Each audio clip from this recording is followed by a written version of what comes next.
Xin chào các bạn. Chào mừng các bạn quay trở lại với Easy Vietnamese, tiếng Việt thật dễ. Mình là Thủy, người bạn Việt Nam của các bạn.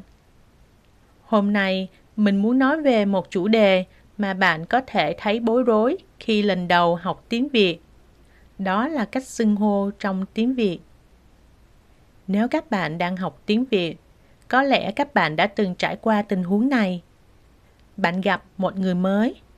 Sau khi nói xin chào, bạn dừng lại và tự hỏi, mình phải gọi người này là gì nhỉ? Anh, chị, em hay là cô, chú, bác? Và lúc đó, bạn bắt đầu cảm thấy hơi hoảng loạn. Mình nghĩ đây là một trong những điều khó nhất đối với người nước ngoài khi học tiếng Việt. Trong tiếng Anh, mọi chuyện khá đơn giản. Bạn chỉ cần nói I, you. Dù người kia bao nhiêu tuổi hay mối quan hệ với bạn như thế nào, thì từ you vẫn không thay đổi. Nhưng trong tiếng Việt thì khác. Tiếng Việt sử dụng các đại từ khác nhau dựa trên tuổi tác, mối quan hệ và vị trí trong xã hội. Ví dụ nhé, mình 30 tuổi. Nếu mình gặp một người đàn ông khoảng 35 tuổi, mình có thể gọi người đó là anh. Nếu gặp một người phụ nữ khoảng 35 tuổi, mình có thể gọi người đó là chị. Nhưng nếu người đó lớn tuổi hơn ba mẹ mình phải gọi là bác. Nếu người đó nhỏ tuổi hơn ba mẹ mình, thì mình gọi là chú, dành cho đàn ông, và cô, dành cho phụ nữ. Nếu đối phương nhỏ tuổi hơn mình có thể gọi là em. Các bạn thấy không?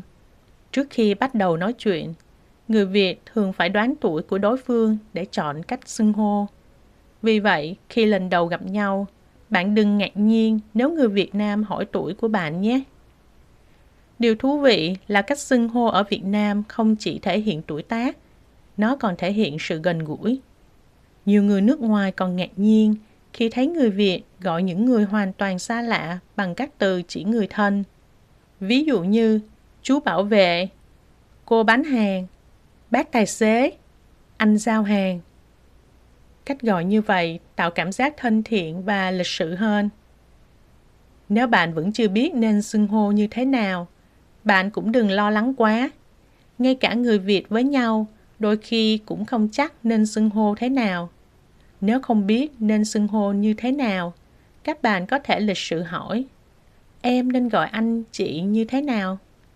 Mình nghĩ hệ thống xưng hô của tiếng Việt tuy phức tạp nhưng cũng rất thú vị. Nó cho thấy người Việt rất coi trọng các mối quan hệ. Chỉ cần nghe cách một người xưng hô, chúng ta có thể đoán được tuổi tác, mức độ thân thiết và đôi khi cả bối cảnh của cuộc trò chuyện. Đó là điều mà không phải ngôn ngữ nào cũng có. Các bạn đã từng gặp tình huống khó xử nào khi xưng hô bằng tiếng Việt chưa? Ngôn ngữ của các bạn có nhiều đại từ xưng hô như trong tiếng Việt không? Hãy chia sẻ với mình nhé! Cảm ơn các bạn đã lắng nghe podcast ngày hôm nay. Hẹn gặp lại các bạn trong tập tiếp theo của Easy Vietnamese, tiếng Việt thật dễ. Xin chào và tạm biệt!